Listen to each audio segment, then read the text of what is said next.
Hello, this is Dr. Rody, and in this video I'm going to work out how to find the relative extrema, relative max and min, for this function here. Now in this function, notice we have a product of x squared times e to the x, then minus 3. When you want to find the relative extrema, consider that if you have a function, the relative extrema are going to occur at these peaks and valleys where the slope of the tangent line is equal to 0. Well, since the derivative measures the slope of the tangent line, then what we want to do is figure out where f prime of x equals 0, the x values for which x prime of x equals 0, those will be the points in which we'll have relative extrema. So what I'm going to do here is take the derivative of this function and figure out the points where I have relative extrema and then plug those back into the function to get the relative extreme value, the corresponding y-coordinate. So if I'm going to take the derivative of this function, consider that here I have a product of x squared times e to the x, and then minus 3. Now this portion here, minus 3, that's a constant. And a constant, the derivative will always go to 0, right? The derivative, something that's constantly 3, its rate of change is 0. So I'm going to focus in on this part, and I'm going to look at this as u, that is v, in this product rule. The product rule says if you have a product of two functions, the derivative follows this pattern. So if I consider x squared to be u and e to the x to be v, then u prime, or derivative of u, is 2x. 2 times 1, x, take 1 away, 2x to the 1. And the derivative of e to the x is just e to the x. So what I'm going to do now is just put in the pieces here. Now remember, this negative 3, the derivative of that portion, will just end up being minus 0. So I'm focused in on this. So my derivative here becomes e to the x times 2x plus x squared times e to the x, and then again minus 0, which I can just write like that, right? So now I must consider where this function derivative, I should say, is equal to 0. So let's take this derivative here that I've computed and set it equal to 0 and find out where this derivative is equal to 0. What values of x make this equal to 0? So what I'm going to do is factor out the e to the x here. It's like the greatest common factor in a sense. I'm going to factor out that e to the x. There's actually more I can factor out, but that for now. And I get 2x plus x squared. Now the reason why I wanted to do that is I recognized I had the e to the x in both terms. And I know that e to the x for any value of x is never equal to 0. And if I have a product of two things, I want to know where either one of them is equal to 0, because where either one of them is 0, either factor, then the whole product is 0. So considering that the whole product, would be 0 if just one of them is 0, and e to the x is never going to be 0, I'm really going to focus in on this part. So now if I factor out the common factor here, which is x, this derivative becomes e to the x times x times 2 plus x equals 0. Well, e to the x is never equal to 0, so when is x equal to 0? Using the principle of 0 factors. Well, x would equal to 0 when x equals 0. when would the factor 2 plus x equal 0? That would be equal to 0 when x equals -2. So these are the values of x for which I would have a relative max or min, right? Because I can forget about this piece because that's always positive. It'll never be 0.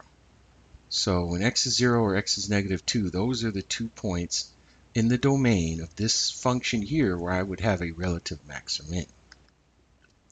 And to figure out the exact max or min, what we're going to do is plug these values back into the function f of x, because y equals f of x. That'll give us the y coordinate or the relative max or min. But first, let's figure out, using a sign chart, which one of these is the relative max or min. Does it occur at x equals 0 or x equals -2?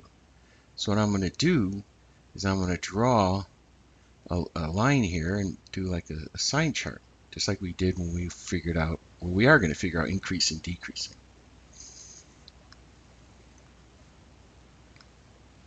So my values here for x are -2 and 0. These are critical values, right? That's x, and we want to know what f prime is. So here f prime is 0, and then what is the function doing, increasing or decreasing? I'll explain the logic for this as I solve this out. So down here, way over here is -infinity, way over here is +infinity. And I want to consider any point from the span from -infinity to -2 along the domain where this derivative, how is this derivative behaving? Is it a positive or negative between -infinity and -2? So I can pick any value along that span. I'm going to pick -3. Well, again, e to any power, e is a positive base, and a positive base to any power is going to be positive. So again, I can kind of not even focus on it because that's positive. That'll always be positive. -3 in here, well, that's -3. Okay? -3 in here, well, 2 plus -3, well, that's negative. So negative times positive, well, that's positive. So the function is increasing along this span. What about between -2 and 0? Well, how about -1? If I take -1 and I put it into the derivative here, that's always positive. This will be -1. 2 plus -1 is also positive. So negative times positive, that's always positive, so I get a negative, which means that the function is decreasing here. You could also take this derivative here and plug it in your calculator and just see if the number is positive or negative. Any one of these 3 forms, but I like to use the factors because it's quick. And I'm not even thinking about the exact numbers, although they're pretty easy here. I'm just thinking about, is it positive or negative? So I put the 1 in, of course, either that 1 is positive. We know that because it's always positive. The 1 here, +1, so that's positive. And then if I put a 1 in the next factor, 2 plus 1, that's +3. So this is positive, so this is increasing along this span. Now, why did I do this? Well, if you figure this out, if you reason this out, I should say, if the function's going up and then you get to -2 and it starts to go down again, that's a peak. That's a relative max.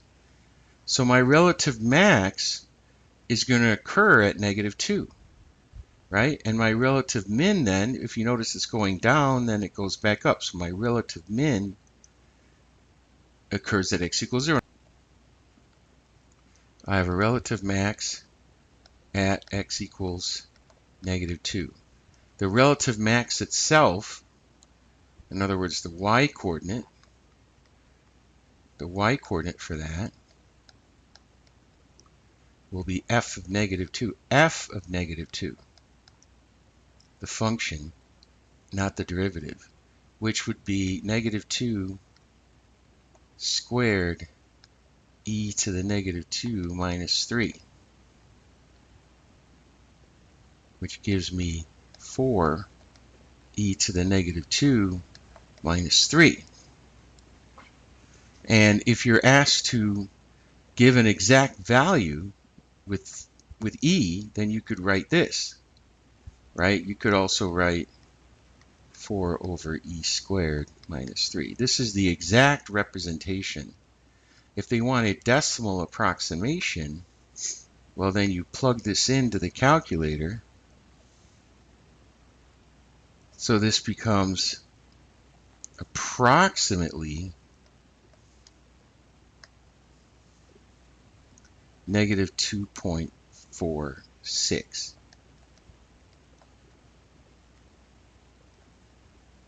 Now this is if you're asked to write it as a decimal and round. However, if it asks you to write the answer exactly in terms of e, it would be either one of these two. This would be if they tell you using positive exponents, okay? So that is where my relative max is. The relative maximum of the function itself is what's in the circle here, and it occurs at x equals 2, negative 2. X equals negative 2. Now, the relative min, well, that is at x equals 0, which, so to find the corresponding y coordinate,